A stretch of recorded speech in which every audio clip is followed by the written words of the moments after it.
ठीक है बच्चों, यहाँ पे मैंने क्या बोला, conversely if A intersection B is equal to five, अगर हमारे पास ए इंटरसेक्शन बी फाइव के इक्वल है, then we have to prove that A minus B is equal to A. तब हमें क्या प्रूव करना है, ए माइनस बी किसके इक्वल है, ए के। For this we shall show that a minus b is the subset of a and a is the subset of a minus b। a minus b को हमें a का subset proof करना है और a को हमें a minus b का subset proof करना है। तो उसके लिए हमने क्या किया, let x be any arbitrary element of a minus b। x को हमने कोई रैंडम एलिमेंट ले लिया a minus b का, तो x एलिमेंट हो गया a minus b का, implies x element of a and x not element of b। x a का एलिमेंट तो होगा बट b का एलिमेंट नहीं होगा। इससे हमें क्या पता चला, x एलिमेंट ऑफ a। ठीक है, तो यहां से हमें क्या पता चला, x element of a minus B imply x element of a implies a minus B is the subset of a minus B क्या हो गया, a का सबसेट हो गया। अगेन हमने क्या किया, y को कोई रैंडम एलिमेंट ले लिया सेट a का, और y अगर सेट a का एलिमेंट है तो मैं लिख सकता हूं कि y जो होगा ना वो b का एलिमेंट नहीं होगा। क्यों, because a intersection b is equal to 5 है, a और b का जो इंटरसेक्शन वो 5 है। तो y अगर a का एलिमेंट है तो y b का एलिमेंट नहीं हो सकता। क्यों नहीं हो सकता, बिकॉज अगर y b का एलिमेंट हो गया तो फिर a इंटरसेक्शन b हमारा फाई नहीं बचेगा, फिर a इंटरसेक्शन b एक सेट हो जाएगा, एक नल सेट हो जाएगा। बट यहाँ क्या दे रखा है, a intersection b is equal to 5। तो y अगर a का एलिमेंट है तो y b का एलिमेंट नहीं है, तो y अगर a का एलिमेंट है एंड b का एलिमेंट नहीं है तो फिर y a माइनस b का एलिमेंट है। तो y a माइनस b का एलिमेंट है, इसका मतलब a क्या हो गया, a माइनस b का सबसेट हो गया। तो from 1 and 2 a minus b is equal to a। तो हमारा क्या हो गया, हेंस प्रूफ हो गया। तो देख लो, from 1 and 2 a minus B is equal to a, thus a intersection b is equal to 5 implies a minus b is equal to a। From 1 and 2 a minus b is equal to a implies a intersection b is equal to 5। एक तो ये हमने proof कर दिया। दूसरा हमने क्या proof किया इससे पहले, कि अगर a minus b is equal to a है, then a intersection b is equal to 5। तो हमारा क्या प्रूफ हो गया, a minus B is equal to a। ये हमारा हमने सेकंड प्रूफ कर लिया। अच्छा, फर्स्ट हमने यहाँ प्रूफ किया है ना बच्चों, यहाँ देखो, a minus B is equal to a implies a intersection b is equal to 5। और सेकंड में हमने क्या प्रूफ कर लिया, a intersection b is equal to 5 implies a minus b is equal to a। First में हमने क्या proof किया, देख लो, a माइनस बी अगर a के इक्वल है तो a इंटरसेक्शन b 5 है। सेकंड में हमने प्रूफ किया कि अगर a इंटरसेक्शन b 5 है तो a minus B is equal to a है। फ्रॉम 1 एंड 2 हमारा जो थ्योरम था वो फाइनली प्रूफ हो गया, a minus B is equal to a if and only if a intersection b is equal to 5, hence proof हो गया। ठीक है, अब बच्चों आ जाओ थ्योरम नंबर 6 में। ये जो थ्योरम नंबर 6 है ये बिल्कुल ऑब्वियस सी बात है, मतलब ये इसमें तुम्हें याद रखने की कोई जरूरत नहीं है। ये इसको तुम ऐसे ही भी देख लो, a माइनस बी का अगर तुम यूनियन b के साथ ले लोगे तो क्या आ जाएगा, a यूनियन b। देख लो method 1 by using Venn diagram. Venn diagram से ही क्लियर है, ये जो शेडिंग है ये किसकी शेडिंग है, a माइनस बी की। ठीक है, ये किसकी शेडिंग है, a माइनस बी की। हमने क्या किया, a माइनस बी, और ये किसकी शेडिंग है, b की। तो हमने इन दोनों का यूनियन ले लिया, तो ये भी कंप्लीट शेडिंग आ जाएगा, ये भी कंप्लीट शेडिंग आ जाएगा, तो क्या हो गया, a यूनियन b। तो ये method 1 by using Venn diagram proof हो गया। और जैसा मैं हर तुम्हें क्या बोलता हूँ, थ्योरम में समझाता हूँ कि इनका प्रूफ हमें याद रखने की जरूरत नहीं है, सिर्फ आप थ्योरम याद करो। प्रूफ एज सच नहीं आता है किसी भी एग्जाम में, तो तुम्हें सिर्फ क्या याद रखना है, सिर्फ थ्योरम याद रखना है। ठीक है, बट एक बार प्रूफ देख लो, थोड़ा सेट का जो लॉजिक है वो ज्यादा बढ़िया हो जाएगा। तो उसके लिए मेथड नंबर 2 में आ जाओ। Let X be any arbitrary element of a minus B union b। हमने x कोई भी रैंडम एलिमेंट उठा लिया a minus B union b का। तो अगर x एलिमेंट है a minus B union b का, if and only if x element होगा a माइनस बी का, यूनियन है तो और होगा, x एलिमेंट होगा b का। अब x एलिमेंट है a माइनस बी का, तो इसे हम क्या बोल सकते हैं, x element of a and x not element of b, बीच में और है। फिर मैंने क्या बोला कि और एंड आपस में डिस्ट्रीब्यूटिव होता है, तो इसे हम कैसे लिखेंगे, x एलिमेंट ऑफ a और x एलिमेंट ऑफ b, ये एंड यहाँ जाएगा, x not element of b और x एलिमेंट ऑफ b। तो x एलिमेंट ऑफ a और x एलिमेंट ऑफ b क्या हो जाएगा, x element of a union b, बीच में एंड है। अगर x b का एलिमेंट नहीं है तो फिर b कंप्लीमेंट का एलिमेंट है, तो x element of b complement और x एलिमेंट ऑफ b, ऐसा हो गया। ठीक है, उसके बाद यहाँ पे हमने क्या बोला, तो यहाँ से x element of a union b and b complement और b का यूनियन लोगे ना तो क्या आ जाएगा, हमें और है तो यूनियन होगा, यूनियन लोगे तो क्या आ जाएगा, यूनिवर्सल सेट। तो इसे हम क्या लिख सकते हैं, and x element of s, s means universal set, and है तो इंटरसेक्शन आ गया। अब बताओ ए यूनियन बी जो होता है वो यूनिवर्सल सेट का सबसेट होता है। तो अगर तुम ए यूनियन बी सेट का इंटरसेक्शन यूनिवर्सल सेट के साथ लोगे तो हमें क्या मिलेगा, ए यूनियन बी। तो क्या हो गया, X element of A minus B union B if and only if X element of A union B. तो यहां से हमें क्या प्रूफ हो गया, A minus B union B is equal to A union B, hence proof हो गया। ठीक है, तो यहां तक भी आई थिंक कोई प्रॉब्लम नहीं होनी चाहिए। मेथड नंबर 2 भी देख लो, एक बार देख लो, एक बार सुन लो मेथड सारे, या तो हमें सिर्फ इसका लॉ याद रखना है। मेथड नंबर 3 में क्या है, let X element of A minus B union B. तो फिर वही बात सेम है, देखो ये जो मेथड 2 और मेथड 3 सेम है, बट इसमें हमने मेथड 2 में क्या किया है, मेथड 2 में हमने if and only if use कर लिया है। इस मेथड 3 में हमने क्या किया है कि इम्प्लाइज डेट यूज किया है। पहले इसका मतलब क्या हुआ कि सबसे पहले हम क्या करेंगे, ए माइनस बी यूनियन बी को ए यूनियन बी का सबसेट प्रूफ करेंगे, फिर ए यूनियन बी को ए माइनस बी यूनियन बी का सबसेट प्रूफ करेंगे, फिर दोनों क्या हो जाएगा, इक्वल हो जाएगा। तो फिर वही same logic, X element of, देखो X element of A minus B union B, तो यहाँ पे जो हमने लॉजिक लिया है ना, इसमें वो सेम लॉजिक है, ये जो हमने लॉजिक लिया है, बस इसमें इफ एंड ओनली इफ को हटा के इम्प्लाई बना दो। ठीक है, सेम लॉजिक है। ठीक है, अब यहाँ पे क्या हो जाएगा, इफ एंड ओनली इफ को हटा के इम्प्लाई बना दो, तो क्या हो जाएगा, ए माइनस बी यूनियन बी किसका सबसेट हो गया, ए यूनियन बी का। ठीक है, अब तुम कोई भी रैंडम एलिमेंट ले लो ए यूनियन बी का, वाई हमने एलिमेंट उठा लिया यूनियन बी का, ये नहीं है, ये हमारा वाई हमने क्या ले लिया, एलिमेंट ले लिया ए यूनियन बी का। अब देखो बच्चों, यहां से तुम उल्टा चलो, ऐसे चलो, इस डायरेक्शन में चलो, ए यूनियन बी का एलिमेंट ले लिया, इसके बाद ये लिख लो वाई एलिमेंट ऑफ ए और वाई एलिमेंट ऑफ बी, और के बाद हमने बीच में एंड ऐसे लिख लिया, इस स्टेप पे डायरेक्ट आ गए, इस स्टेप पर आ गए, फिर उसके बाद ये आ जाओ, फिर उसके बाद ये आ जाओ, मतलब यहां से उल्टा चलो तो यहां पे पहुंच जाओगे। वाई अगर हमने एलिमेंट लिया है ना ए यूनियन बी का, ए यूनियन बी का, तो वाई किसका एलिमेंट हो जाएगा, ए माइनस बी यूनियन बी का। जस्ट यहां से रिवर्स चलो। ठीक है, तो यहां से हमें क्या मिल गया, Y element of A minus B union B का। तो हमें क्या पता चला कि A minus B union B subset हो गया यूनियन बी का, और ए यूनियन बी सबसेट हो गया A minus B union B का। तो from 1 and 2 A minus B union B is equal to A union B, hence proof हो गया। ठीक है, ये तो सिंपल सा है, ये भी हमारा थ्योरम प्रूफ हो गया। अब बच्चों मेथड नंबर 4 में आ जाओ, इस मेथड को भी देख लो, ये सबसे बेस्ट मेथड है, 2-3 लाइन में प्रूफ हो गया। इस मेथड में हम क्या करेंगे, देखो ये जो मेथड 3 और मेथड 4 जो मेथड 2 और मेथड 3 जो बताया है, इसमें हमने जो बाकी इससे पहले जो हमने law of algebra of sets proof किया है ना, उसको हमने यूज नहीं किया है। किसमें, method number 2 and method number 3 में। मेथड 1 तो हमने वेन डायग्राम से प्रूव कर लिया, मेथड 2 और मेथड 3 में हम लोग क्या किया, हमने बेसिक जो सेट का लॉजिक है उस लॉजिक से प्रूव किया है। बट मेथड 4 में क्या करेंगे, जो हमने प्रीवियस सेट के जो अलजेब्रा ऑफ सेट्स के जो रूल्स हमने ऑलरेडी प्रूव कर रखे हैं, उस रूल को हम यहाँ यूज करेंगे। तो इससे क्या बेनिफिट होगा कि 2 से 3 लाइन में प्रूफ हो जाएगा। ठीक है, जैसे देख लो ए माइनस बी यूनियन बी है, इसको मैं क्या लिख सकता हूं, ए माइनस बी को क्या लिख सकता हूं, A intersection B complement union B. ठीक है, अब यहां हमने क्या यूज किया, A minus B is equal to A intersection B complement. तो अब यहां पे हमने क्या किया कि ये इंटरसेक्शन है, यूनियन है, तो यूनियन क्या होता है, इंटरसेक्शन पे डिस्ट्रीब्यूटिव होता है। तो हम कैसे लिखेंगे, A union B intersection B complement union B. तो ये हो गया ए यूनियन बी, ये इंटरसेक्शन हो गया, बी कंप्लीमेंट यूनियन बी का वैल्यू क्या हो गया, एस। फिर यहाँ क्या हो गया, A union B intersection S is equal to A union B, hence proof हो गया। तो ये हमारा प्रेफरेबल मेथड है।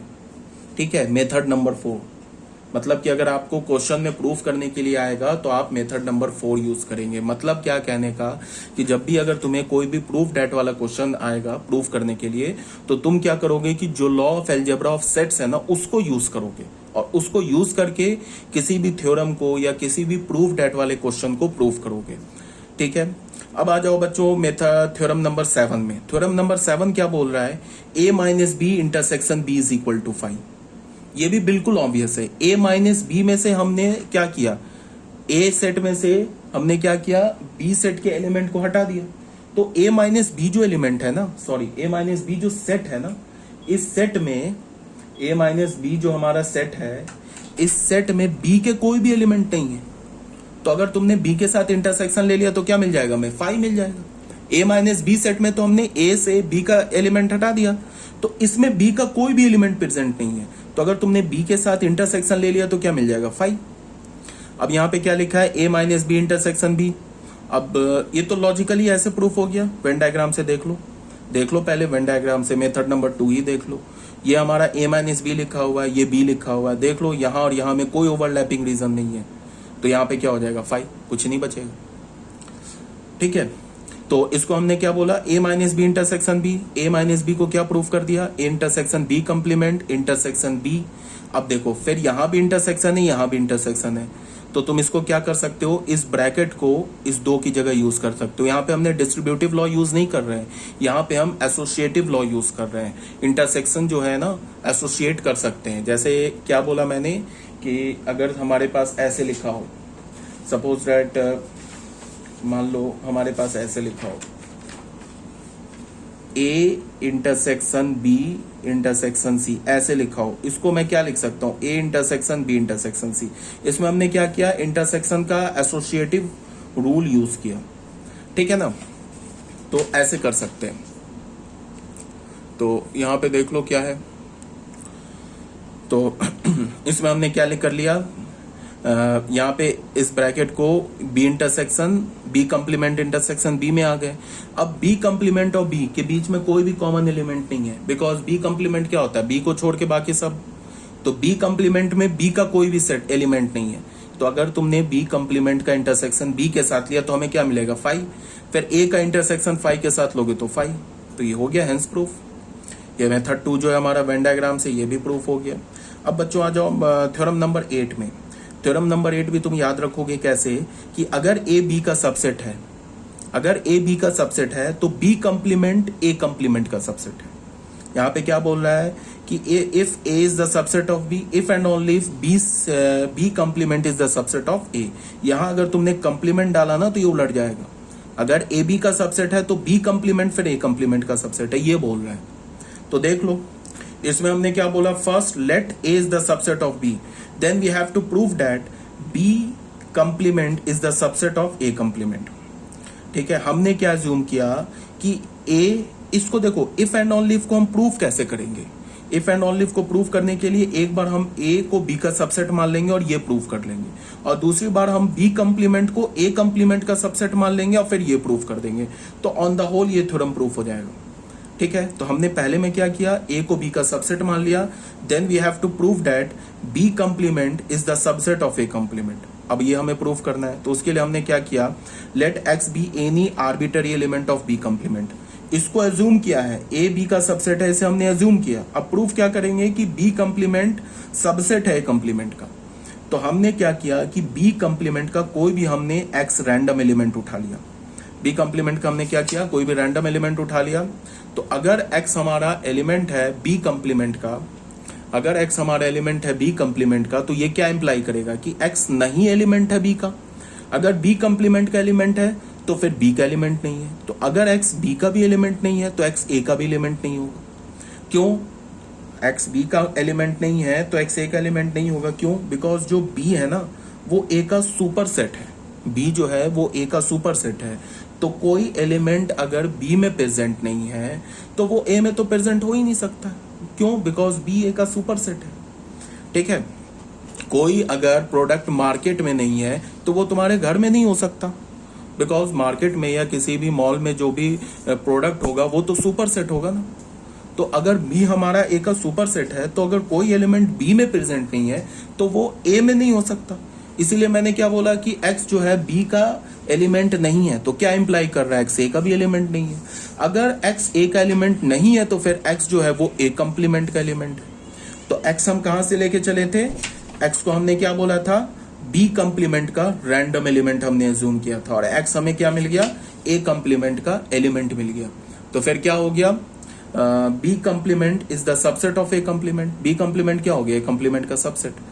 तो पहला वाला हमारा प्रूफ हो गया, A को हमने यहाँ पे A को B का सबसेट माना और ये प्रूफ कर दिया। अब उल्टा करेंगे, इसको अज्यूम करेंगे और ये प्रूफ कर देंगे, तो ये थ्योरम फिर प्रूफ हो जाएगा। कन्वर्सली हमने क्या बोला कि let B complement is the subset of A complement, then we have to prove that A is the subset of B. तो फिर वही बात, ए को बी का सबसेट प्रूव करना है, तो हमने वाई को रैंडम एलिमेंट ए का उठा लिया। तो वाई अगर ए का एलिमेंट है तो वाई ए कंप्लीमेंट का एलिमेंट नहीं है। तो अगर वाई ए कंप्लीमेंट का एलिमेंट नहीं है तो फिर बी कंप्लीमेंट का भी एलिमेंट नहीं है। क्यों? बिकॉज ए कंप्लीमेंट है ना, सुपर सेट है बी कंप्लीमेंट का। तो अगर कोई एलिमेंट ए कंप्लीमेंट में नहीं है तो वो बी कंप्लीमेंट में भी नहीं हो सकता। तो यहां हमने क्या बोला, y is not element of A complement implies y is not element of B complement. अगर y बी कंप्लीमेंट का एलिमेंट नहीं है तो फिर y बी का एलिमेंट है। तो यहां हमें y किसके एलिमेंट हम लेके चले थे, a का, और y हमें किसका एलिमेंट मिल गया, b का। तो a b का सबसेट हो गया। तो हमने एज्यूम क्या किया, B complement is the subset of A complement. Proof क्या कर दिया, B complement is the subset of A complement, ये एज्यूम किया। और प्रूफ क्या कर दिया, A is the subset of B. तो इसको हमने फर्स्ट मान लिया, इसको हमने सेकंड मान लिया। ये वाला है ना, हमने A is the subset of B, ये क्या इंप्लाई कर रहा है, B complement is the subset of A complement. यहां हमने क्या बोला, B complement is the subset of A complement imply क्या कर रहा है, is the subset of B. तो फ्रॉम 1 एंड 2 से ये थ्योरम प्रूफ हो गया। ठीक है, अब बच्चों आ जाओ थ्योरम नंबर 9 में। थ्योरम नंबर 9 में क्या बोल रहा है तुमसे कि a minus B union b minus A is equal to a union b minus A intersection b। ये कोई थ्योरम वेरम नहीं है, बस ये सिंपल लॉजिक है, ऐसे ही मैंने लिख दिया है। ये कोई ऐसा नहीं है कि कोई तुम्हें इसमें रटने की जरूरत है। ये तो सिंपल, तुम आंख बंद करके ना 1 मिनट के लिए सोचोगे ना तो ये तुम्हें थ्योरम दिख जाएगा। तुम ऐसे देख लो, a माइनस बी सेट को आंख बंद करके सोचो और b माइनस ए सेट को आंख बंद करके सोचो, उस दोनों का यूनियन तुम सोचो क्या होगा। अगर a यूनियन b से मैं a इंटरसेक्शन b वाला पोर्शन हटा दूं तो a माइनस बी और b माइनस ए का यूनियन नहीं आ जाएगा। ये तो कोई थ्योरम वरम नहीं है, तो बस ऐसे ही, बस सिंपल लॉजिक से तुम इसको समझ सकते हो, इसमें कोई याद रखने वाली भी बात नहीं है।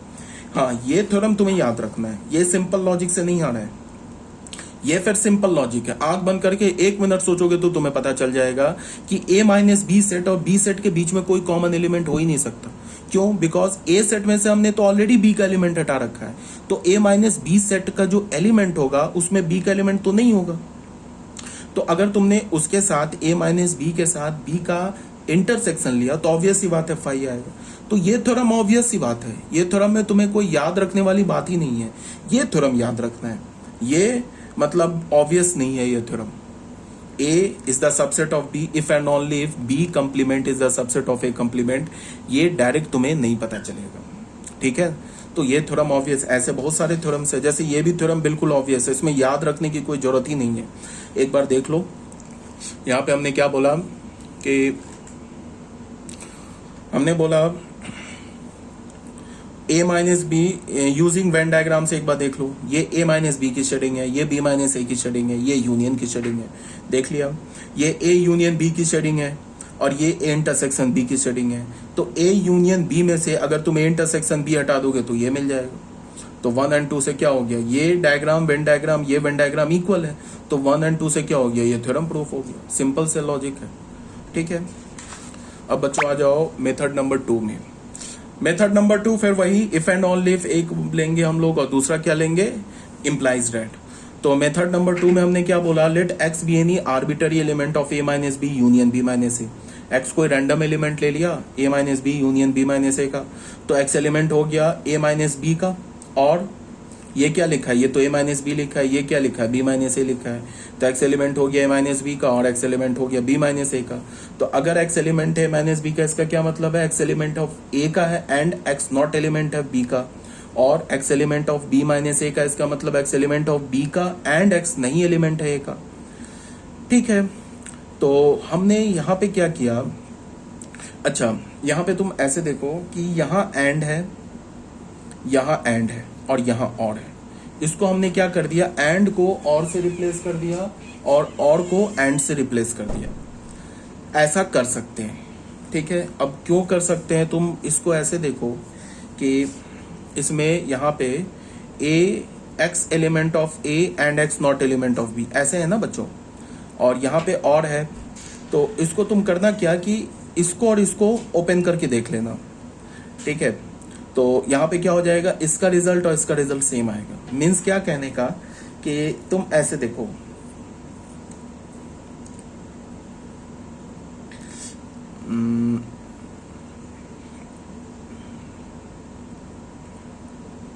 इसको तुम बच्चों ऐसे देखो,